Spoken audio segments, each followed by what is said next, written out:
रविवार का दिन सूर्य देवता को समर्पित होता है। इस दिन सूर्य देवता की पूजा करके सूर्य देवता को अर्घ्य देने के बाद व्रत रखा जाता है। कुंडली में सूर्य देव की स्थिति को मजबूत बनाने के लिए हर भक्त को इस व्रत को जरूर रखना चाहिए। सूर्य देव की कृपा से शारीरिक बल, बुद्धि और यश और सम्मान की प्राप्ति होती है। इस कलयुग में सूर्य देवता ही एकमात्र प्रकट देवता माने जाते हैं और आज की इस वीडियो में आप सुनेंगे सूर्य देव की संपूर्ण व्रत कथा। कथा के अनुसार प्राचीन काल में किसी गांव में एक बुढ़िया रहती थी। वो नियम से रविवार का व्रत किया करती थी। रविवार के दिन सूर्योदय से पहले उठकर बुढ़िया स्नान आदि से निवृत्त होकर अपने आंगन को गोबर से लीपकर साफ करती।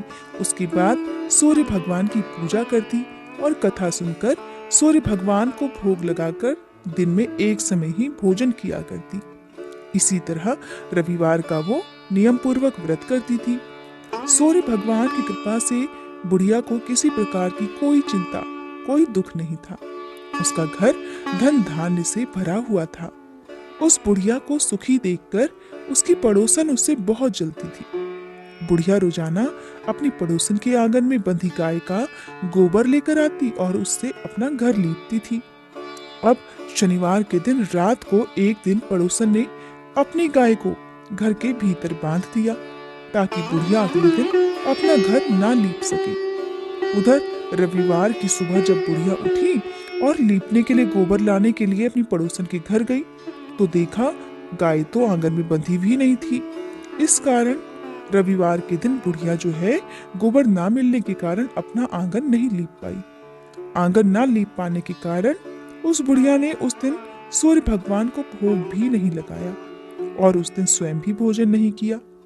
सूर्यास्त होने पर वह बुढ़िया भूखी प्यासी ही सो गई। रात हुई तो सूर्य भगवान ने उसे सपने में दर्शन दिए और व्रत न करने का तथा उन्हें भोग ना लगाने का कारण पूछा।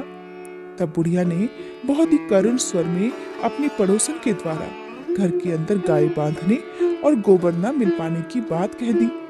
तब स्वप्न में ही सूर्य भगवान ने अपनी अनन्य भक्त बुढ़िया की परेशानी का कारण जानकर उसके सब दुख दूर करते हुए कहा, हे माता, तुम हर रविवार को मेरी पूजा और व्रत करती हो। मैं तुमसे बहुत प्रसन्न हूँ और तुम्हें मैं ऐसी गाय प्रदान करूंगा जो तुम्हारे घर आंगन को धन धान्य से भर देगी।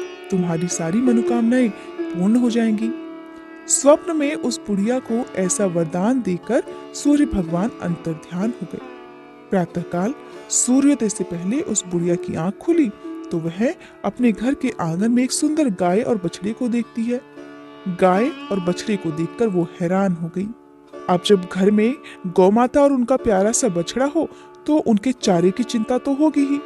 अब बुढ़िया ने जल्दी से गाय को आंगन में बांधा और उनके लिए चारा लाकर उन्हें खिला दिया।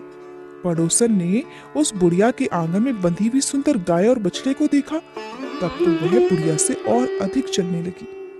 तभी क्या हुआ कि गाय ने सोने का गोबर कर दिया। गोबर को देखते ही पड़ोसन की आंखें हैरानी से फटी की फटी रह गईं। उस समय क्योंकि बुढ़िया गाय के आसपास नहीं थी तो पड़ोसन ने उस बुढ़िया को आसपास ना देखकर तुरंत उस गोबर को उठाया और अपने घर ले आई और वहां पर अपनी गाय का गोबर रख दिया। सोने के गोबर से पड़ोसन कुछ ही दिनों में धनवान हो गई क्योंकि भोली भाली बुढ़िया को तो कुछ पता ही नहीं था। और उधर चालाक पड़ोसन हर दिन जैसे ही गाय गोबर करती और वो सोने का हो जाता अपने घर में रख लेती और बदले में अपनी साधारण गाय का गोबर सोने के गोबर की जगह पर रखकर आ जाती। अब गाय जो थी वो हर दिन सूर्योदय से पहले सोने का गोबर करती। इस प्रकार बुढ़िया के उठने से पहले ही पड़ोसन उस गोबर को उठाकर ले जाती। काफी दिन तक ये सब चलता रहा और बुढ़िया को सोने के गोबर के बारे में पता ही नहीं चला। अब बुढ़िया पहले की तरह हर रविवार को नियम पूर्वक भगवान सूर्यदेव का व्रत करती रही और कथा सुनती रही। सूर्य भगवान को जब पड़ोसन की चालाकी का पता चला तब उन्होंने एक दिन बड़ी तेज की आंधी चला दी।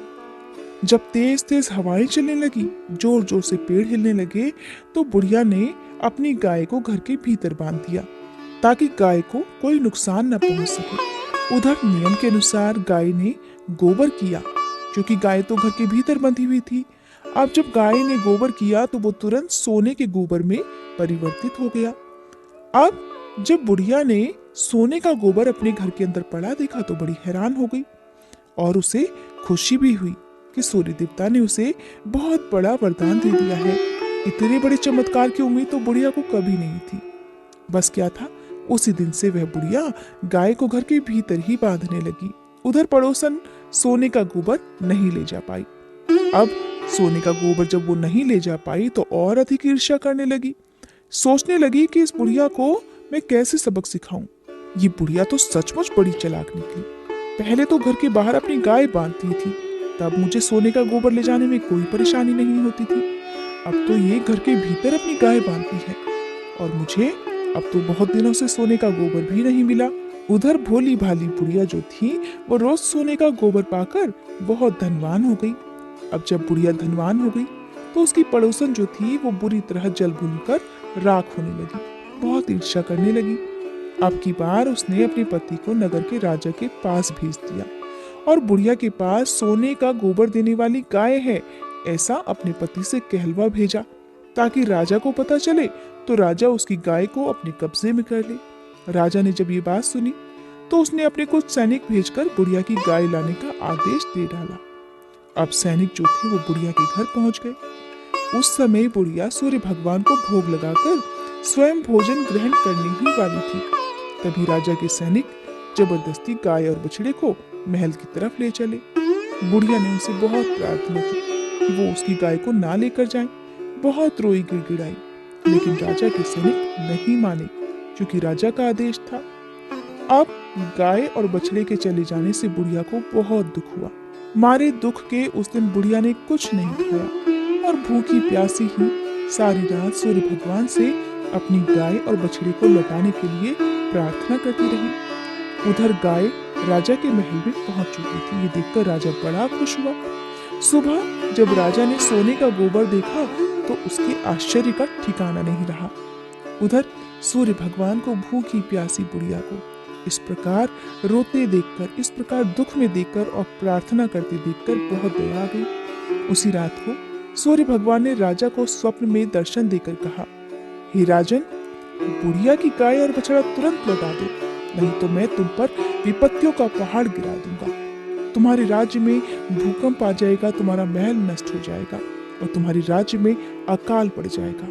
सपने में सूर्य भगवान के ऐसे वचन सुनकर भयभीत राजा ने प्रातःकाल उठते ही गाय और बछड़ा बुढ़िया को लौटा दिया और राजा ने अपनी तरफ से बहुत सारा धन भी बुढ़िया को उपहार स्वरूप दिया और अपनी गलती के लिए क्षमा भी मांगी। राजा ने पड़ोसन और उसके पति को उनकी इस दुष्टता के लिए दंड भी दिया। साथ ही राजा ने इसके बाद से अपने राज्य में घोषणा करवा दी कि सभी स्त्री पुरुष रविवार को व्रत किया करें और राजा की प्रजा ने भी ऐसा ही किया। रविवार का व्रत करने से सभी लोगों के घर धन धान्य से भर गए, चारों ओर खुशहाली छा गई। सभी लोगों के शारीरिक कष्ट और बीमारियां दूर हो गई। निसंतान स्त्रियों की गोद भर गई। राज्य में सभी स्त्री और पुरुष सुखी जीवन यापन करने लगे। ये थी व्रत कथा।